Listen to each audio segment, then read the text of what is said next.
A work in progress is how one lawmaker describes the Suppression of Escalated Crime Bill, Police Powers Act, passed in Parliament to tackle violent crime in Beaufort South and other areas designated as escalated crime zones. The extreme measure, according to independent Senator Deale Lee, was necessary, but the legislation, he says, is not set in stone and is open to refinements.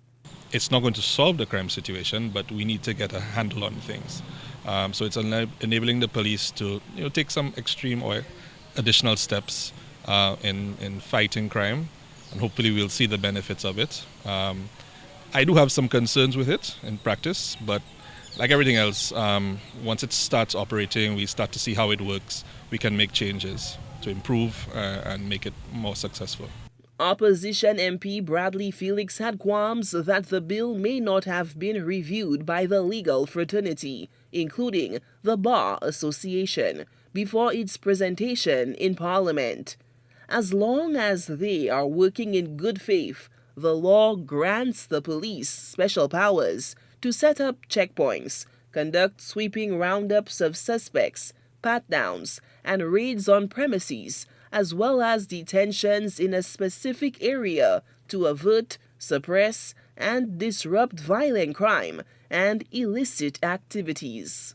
Do you think that it should have been brought to the Bar Association for kind of vetting? Yes, I think that any opportunity to get assistance from outside agencies to improve the bill should have been taken. I appreciate the need for urgency and the rapid response, but I think the members of civil society understand the need for urgency, and so they would have made an effort to respond as quickly as possible.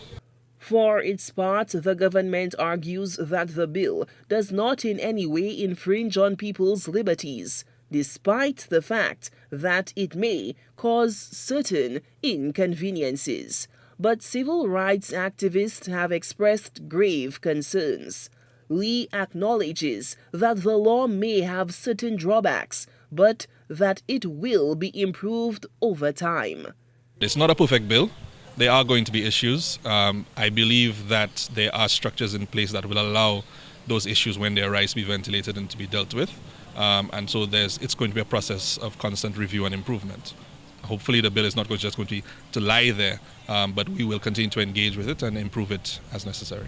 A call has been made for government to take steps to convince people who may be harboring suspects to give them up to authorities. That includes offering rewards for information that can lead to arrests. Authorities, including the police, have been heavily criticized for the policy of not issuing wanted posters in tracking down fugitives from the law. The dialogue on how best to win the peace in communities and a nation ravaged for several years by elevated violent crime levels continues in the shadow in one of the darkest 48 hours in St. Lucia's history, when 7 people were shot dead in cold blood.